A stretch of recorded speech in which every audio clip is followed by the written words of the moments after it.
Rhea was standing at the starting line of a race. Her heart was pounding, hands slightly shaking, breathing fast. She hadn't even started running yet. So what was happening inside her body? Let's go inside Rhea's body and find out. Inside Rhea's body, there is a secret communication system, not made of wires, but of chemicals traveling through blood.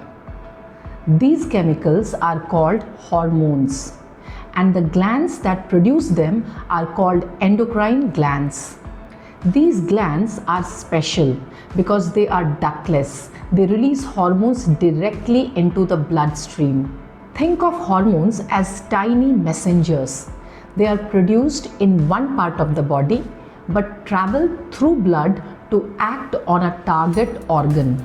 They quietly control everything: growth, emotions, energy, and even stress.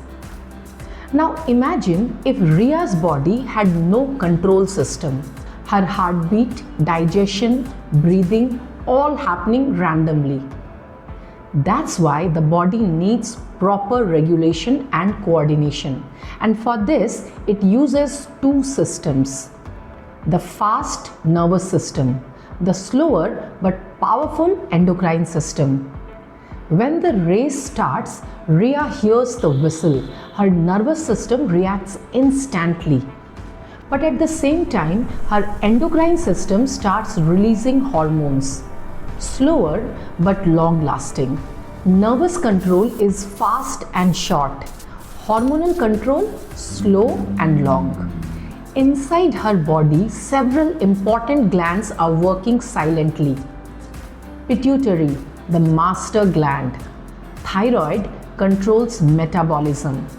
Adrenal handles stress. Pancreas controls sugar. But today, let's focus on what's happening right now during the race.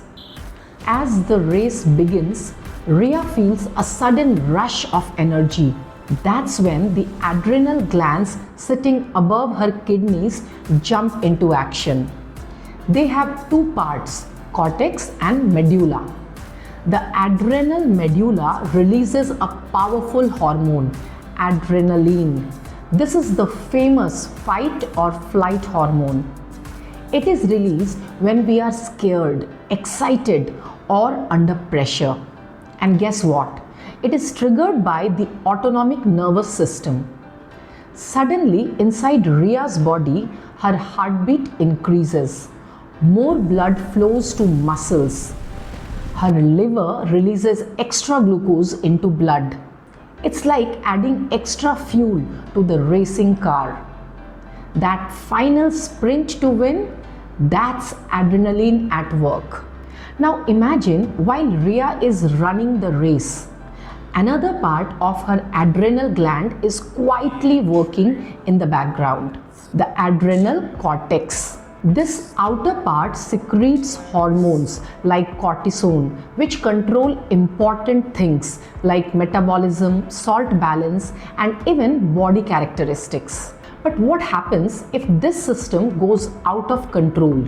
Let's imagine a situation. A mature woman develops an overgrowth of her adrenal cortex. Slowly, her body starts changing. She develops a beard, mustache, and even a deep voice. This condition is called adrenal virilism. And now imagine the opposite. If overgrowth happens in a mature man, he may develop feminine characteristics like enlargement of breasts. Now let's look at another case. If the adrenal cortex produces too little cortisone, it leads to a disease called Addison's disease. Symptoms include the person feels constantly weak and tired, their blood pressure drops, and their skin becomes darker than normal. But what if the body produces too much cortisone? This leads to Cushing's syndrome. Symptoms include the body starts storing excess fat, leading to obesity. Blood sugar levels rise, a condition called hyperglycemia. Bones become weak, resulting in osteoporosis. The person feels weak and the body retains salt and water. So whether it's too little or too much, even a small imbalance in hormones can create major changes in the body. After the race, Rhea drinks a sugary drink. Now her blood sugar rises. And here comes another hero, the pancreas. The pancreas is special. It works as both exocrine gland and endocrine gland. Inside pancreas are tiny islands called islets of Langerhans. They contain different cells. Alpha cells produce glucagon. Beta cells produce insulin. And delta cells produce somatostatin. As sugar enters blood, insulin is released.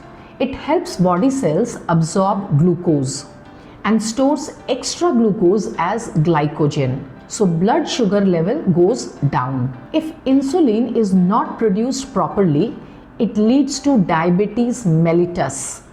Mellitus means sweet.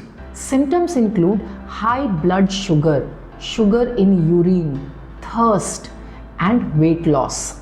But what if too much insulin is released? Blood sugar drops too low, a condition called hypoglycemia.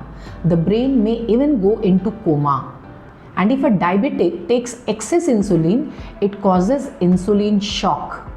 To balance this, another hormone works, glucagon. It increases blood sugar by converting glycogen into glucose. And somatostatin? It simply controls and balances both insulin and glucagon. The race ends, Rhea wins. But behind her victory was an entire system working silently, the endocrine system. From stress to energy, from sugar control to survival. These tiny hormones control everything. So next time your heart beats fast before an exam, remember, it's your body helping you, not harming you. If you enjoyed this story, comment endocrine and I will bring more such lessons.